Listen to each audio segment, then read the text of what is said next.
Hello दोस्तों, आपको गणतंत्र दिवस की बहुत-बहुत शुभकामनाएँ। कल आपका सेशन आपको नहीं मिल पाया था, उसके लिए क्षमा। लेकिन एक नई योजना आपके सामने प्रस्तुत करना चाहता हूँ। अभी मैं आपको क्या कर रहा था, 4 दिन में 4 यूनिट आपकी कवर करा रहा था। Unit first, unit second, unit 4, unit से ठीक है ना ऐसे। मैंने सोचा कि आपको पहले एक साथ आपका जो न्यूट्रिशन है, हेल्थ, लगातार पहले इस टॉपिक को कवर करा दूँ मैं आपके पीवाईक्यू। पहले मैं आपके जितने भी न्यूट्रिशन एंड हेल्थ से आपके पीवाईक्यू हैं वो कवर करा दूँ।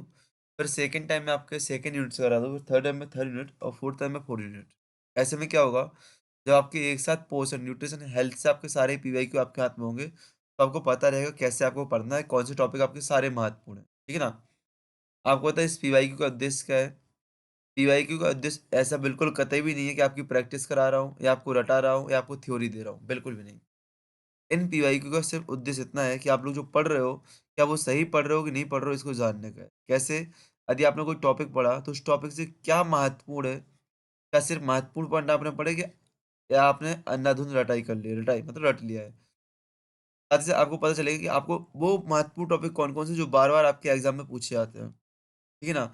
साथ ही साथ आपको किस तरीके से किसी टॉपिक को पढ़ना होता है, अध्ययन करना और समझना होता है। और आपको पता चलता है कि पेपर का स्तर क्या होता है। ठीक है ना? तो न्यूट्रिशन एंड हेल्थ पर आपके 2 सेशन हो चुके हैं पहले, एक कल लास्ट सेशन था, एक पहला सेशन था, ये आपका तीसरा सेशन है। मेरे हिसाब से न्यूट्रिशन हेल्थ आप जिस तरीके से पढ़ते हो, उतना कठिन नहीं है, बहुत सरल है। इस पेपर से आपको समझ में आ जाएगा।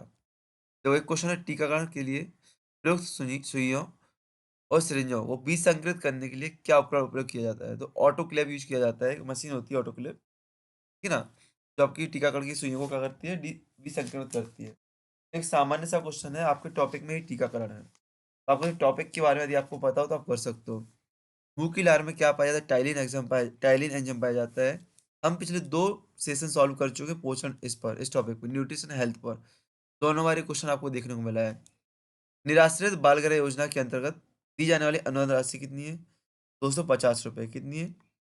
₹250। मैंने आपसे पहले कहा है जो भी आपको टॉपिक दिए गए हैं, उनसे संबंधित योजनाएँ पढ़ लें। अब देखो योजना का टॉपिक तो आपको यूनिट सेकंड में है, बट फर्स्ट में क्वेश्चन कैसे आ गया आपका, है कि नहीं? तो आपके कहीं न कहीं योजनाओं के क्वेश्चन आपके फँसेंगे। ट्रिपल इंजन तीसरी बार ये क्वेश्चन सॉल्व कर रहे हैं इन सेशनों में। काली खाँसी के लिए लगता है डीपीटी के की वजह से बोलते हैं। रक्त का थक्का जमने में कौन से विटामिन, तो वो पता है विटामिन के आपका रक्त का, ठीक है ना? थक्का जमाने में उपयोगी होता है। तो विटामिन आप लोग विटामिन क्या डीप में जाके पढ़ रहे हो, बट विटामिन इतने डीप में नहीं आ रहा, आपके बहुत आसानी से आ रहे हैं, ठीक है ना? जैसे कि आपके घुलनशील विटामिन कौन से, जल में कौन से, वसा में कौन से, पहले तो आप वो देख लेना। दूसरा प्रमुख विटामिन के नाम देख लेना, ठीक है ना? किसी को सुंदरता का विटामिन कहते हैं, मतलब निकनेम क्या संज्ञा दी जाती है? विटामिन्स का संज्ञा देख लेना। तो एक सामान्य कार्य क्या होता है, वो देख लेना बस। 3 चीज़ आपको विटामिन में देखनी है। ना आपको खोजकर्ता चाहिए, ना कुछ चाहिए। गर्भावस्था में उच्च रक्तचाप, सूजन और मूत्र में प्रोटीन का निष्कासन होना चाहिए। अब भाई मधुमेह की वजह से होता है, अब आपको मूत्र में प्रोटीन के निष्कासन की वजह से आपको लग रहा है मधुमेह, बट मधुमेह नहीं है, ये गर्भावस्था की बात कर रहे हैं। तो किसमें आएगा? गर्भावस्था की विषाक्तता, ठीक है ना? चलो, निम्न में से कौन आईसीडीएस, पहले ही बोल दिया कि आईसीडीएस, आईसीपीएस, आईसीएमआर, ये 4-5 संस्थान हैं, इनको आप लोग बहुत अच्छे से पढ़ लेना। तो कौन लाभान्वित नहीं है? तो महिलाएँ लाभान्वित हैं, गर्भवती बिल्कुल है। धात्री माताएँ बिल्कुल लाभान्वित हैं। किशोरी बालिकाएँ भी बिल्कुल आपकी लाभान्वित, बट 6 साल से ऊपर के बच्चे आपके लाभान्वित नहीं है। प्रोटीन की रचनात्मक इकाई अमीनो अम्ल। मैंने कल ही कहा था आपसे प्रोटीन, वसा, कार्बोहाइड्रेट, इनकी जो बेसिक इकाई होती है, रचनात्मक इकाई होती है, उनको याद कर लेना। सैकेराइड किसकी होती है? आपको बताना है। विटामिन सी की कमी से होती है स्कर्वी। वो बोला सामान्य जो विटामिन से, इससे कोई डीप में क्वेश्चन नहीं आ रहा है। सामान्य क्वेश्चन ही आपके आ रहे हैं। बच्चों में क्रिएटिनिन देखा जाता है आयोडीन की कमी से। मैंने बोला था आयोडीन और आयरन, इनके इर्द-गिर्द जितने भी आपके प्रश्न बनते हैं, इनको अच्छे से पढ़ लेना। तो फिर से वही विटामिन सी की कमी से होने वाला रोग कौन-सा है? स्कर्वी। 2 बार रिपीट हो गया कि नहीं? डॉट्स, डीओटी किसके उपचार के लिए? मतलब टीबी के उपचार के लिए। मैंने पहले कह दिया आपको टीबी, खसरा, मलेरिया इतने इंपॉर्टेंट ये है, यहाँ से क्वेश्चन आ ही रहे तो क्यों छोड़ना फिर? पीलिया रोग किससे प्रसारित होता है? ये आपको पता है जल से वो होता है, गंदा पानी आप पीते हो तो। निम्नलिखित में से कौन-सी वैक्सीन गर्भवती महिला को दी जाती है? कौन-सी दी जाती है? टेटनस दी जाती है सबसे पहले, ठीक है ना? कौन-सी वैक्सीन गर्भवती महिला को दी जाती है? तो टेटनस दी जाती है। ये वाली बच्चों की है, ये बच्चों की है, ठीक है? ये दोनों बच्चों की। अब देखो, मैंने बोला था उपरोक्त सभी वाला क्वेश्चन, 99% आंसर वही होते हैं उपरोक्त सभी। लेकिन कुछ ऐसे क्वेश्चन सरल से होते हैं, उपरोक्त सभी नहीं हो सकते। जल्दबाजी में गलत मत कर देना, ठीक है ना? गर्भावस्था के दौरान महिला को आयरन, फोलिक एसिड की कितनी गोलियाँ? 100 गोलियाँ दी जाती हैं। कितनी? 100 गोलियाँ। हमारे शरीर को ऊर्जा प्रदान करने वाला पोषक तत्व कौन-सा है? कार्बोहाइड्रेट भी, वसा भी है, प्रोटीन भी है। तो ये दोनों हो जाएँगे आपके। पोषक तत्व बढ़ाने की विधि क्या है भैया? तो अंकुरण। अंकुरण से पोषक तत्व बढ़ जाते हैं, इसलिए आपसे कहा जाता है कि सुबह-सुबह से अंकुरित अनाज खाओ आप लोग। स्वस्थ और सुपोषित महिला और माता के शिशु का वजन कितना होता है? स्वस्थ एवं सुपोषित माता के शिशु का वजन 3.5 ग्राम लगभग होता है। ठीक है ना? गर्भवती माता के आहार में विटामिन के की कमी से किसका खतरा हो सकता है? यदि विटामिन के की कमी तो किससे हो सकता है? तो नवजात शिशु में रक्तस्राव होगा। भाई हमने क्या देखा विटामिन के किस काम में आता है? रक्त का थक्का जमने के काम में आता है। आता है कि नहीं? यहाँ पे क्या आ जाएगा? नवजात शिशु में रक्त का स्राव, रक्त बहता रहेगा, जम नहीं पाएगा। भोजन के भोजन के द्वारा प्रोटीन के माध्यम से नाइट्रोजन की भोजन के द्वारा प्रोटीन के माध्यम से नाइट्रोजन की ली गई मात्रा उत्सर्जित मात्रा से अधिक हो तो कहलाता क्या? धनात्मक नाइट्रोजन संतुलन। क्या कहलाता है आपका? धनात्मक। यदि उत्सर्जित नाइट्रोजन की मात्रा कम हो तो ऋणात्मक हो जाएगा और बराबर हो तो नाइट्रोजन संतुलन कहलाएगा। कार्बोज अभी कार्बन शब्द है, कार्बन का पाचन कौन करता है? जितनी भी आपके कार्बोहाइड्रेट्स होते हैं, तो ग्लूकोज और सक्रोज। अब आपको तो ऐसे प्रश्न आपको किताबों नहीं मिलते हैं, आपको उनके बेसिक सूत्र से ज्यादा इसमें कार्बन है, इससे याद रखना पड़ता है आपको, ठीक है ना? प्लेटलेट्स की कमी से डेंगू होता है, आपको पता है सबको। संक्रामक रोगों के बचाव के मुख्य उपाय क्या है? प्रातः टहलना, धूप में बैठना, पौष्टिक आहार लेना, टीके तो टीके लगवाना। क्या है? संक्रामक के टीके लगवाना। ठीक है? थायरॉक्सिन हार्मोन के निर्माण के घटक क्या होता है? तो आयोडीन होता है। तो आयोडीन और आयरन कभी नहीं भटकता आपका, क्वेश्चन आना ही है। खालिस्तान की कमी से गर्भस्थ शिशु के मस्तिष्क में कोशिकाएं नष्ट हो जाती हैं। किसकी कमी से? विटामिन की कमी से। ठीक है ना? विटामिन की कमी से जो गर्भस्थ शिशु होती है उसके मस्तिष्क की कोशिकाएं नष्ट हो जाती है। इसलिए कहा जाता है महिलाओं से विटामिन पर्याप्त मात्रा में खाएं गर्भावस्था के दौरान। इनमें से कौन-सा आनुवांशिक रोग है? तो आनुवांशिक काली खाँसी आनुवांशिक है? नहीं है। एनीमिया नहीं है, प्लेग नहीं है, क्या है? हीमोफीलिया। तो हीमोफीलिया के बारे में आपको पढ़ा होना चाहिए सब कुछ। हीमोग्लोबिन का आवश्यक कौन-सा है? आयरन हो गया तो फिर से आयरन आ गया। कुपोषण के कारण कौन-सा होता है? क्वार्सियोल। ये आपका तीसरी बार हम लोग पढ़ रहे हैं इस टॉपिक को, इस वाले क्वेश्चन को। कार्बोहाइड्रेट का मुख्य कार्य क्या होता है भैया? तो वृद्धि विकास करना होता है, ऊर्जा प्रदान करना होता है। रोग प्रतिरोधक क्या होता है? तो ऊर्जा प्रदान करना। क्या होता है? ऊर्जा। अब देखो, ये आपका प्रोटीन का हो गया, ये आपका कार्बोहाइड्रेट का हो गया, ये आपका विटामिन्स का हो गया। ठीक है? एक वयस्क महिला के प्रोटीन की आवश्यकता कितनी होती है? कितनी होती है? अब ये 55 एक वयस्क महिला के 55 ग्राम होती है। कितनी होती है? 55 ग्राम होती है। गर्भवती स्त्री के लिए लोहे तत्व की आवश्यक मात्रा, गर्भवती स्त्री के लिए लोहे तत्व की आवश्यक मात्रा 38 मिलीग्राम। वायु द्वारा फैलने वाला रोग चेचक हो गया, वायु द्वारा जो फैलता है। मैं बार-बार बोल रहा हूँ कि वायुजनित, जलजनित जितनी भी बीमारी है सबको अलग-अलग याद कर लेना एक बारी। भारत सरकार द्वारा राष्ट्रीय स्वास्थ्य नीति का अनुमोदन किस वर्ष किया गया था? तो 1983 में। किसमें? 1983 में। किस बीमारी का टीका उपलब्ध नहीं है? तो किसका नहीं है? डेंगू का नहीं है भैया। तो आपको इन तीनों बीमारियों के क्या होने चाहिए? क्या होने चाहिए? टीका याद होने चाहिए। प्रसव हेतु परिवहन हो जाए, एसटी, एससी महिलाओं के लिए होती है। देखो कितने मतलब कोई इतना डीप क्वेश्चन नहीं आ रहा भाई, ऊपर-ऊपर क्वेश्चन आ रहा है। आपको थ्योरी करने की जरूरत नहीं है, भयंकर थ्योरी करो। तो आप बोले सर मैं क्या एमसीक्यू से सिर्फ सॉल्व, आप लोग का एक डाउट आ रहा है, सर हम लोग 30 दिन बचे, हम लोग कैसे पढ़ें?